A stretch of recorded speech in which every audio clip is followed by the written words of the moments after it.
Maimonides, atau yang dikenal dengan nama lengkap Rabbi Moses ben Maimon, lahir pada tahun 1135 di Cordoba, Spanyol, dalam keluarga Yahudi. Ia merupakan seorang filsuf, dokter, dan ahli hukum yang sangat berpengaruh dalam tradisi intelektual Yahudi dan pemikiran Barat secara keseluruhan. Maimonides tumbuh dalam masa kekacauan akibat pengusiran orang-orang Yahudi dari Spanyol oleh kekuasaan Islam yang memaksanya pindah ke berbagai negara, termasuk Maroko dan Mesir. Maimonides terkenal dengan karya monumentalnya, Mishneh Torah, yang merangkum seluruh hukum Yahudi dan menjadikannya sistem hukum yang terstruktur. Karyanya ini tidak hanya mencakup aspek hukum agama, tetapi juga mengintegrasikan pandangan rasional dan etika dalam kehidupan sosial dan politik.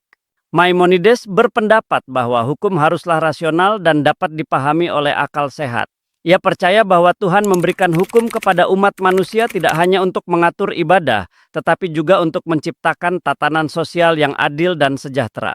Pandangan Maimonides tentang hukum sangat dipengaruhi oleh filsafat Aristoteles, yang ia adaptasi dalam konteks agama Yahudi. Ia menekankan pentingnya kebebasan berpikir dan rasionalitas dalam menginterpretasikan hukum.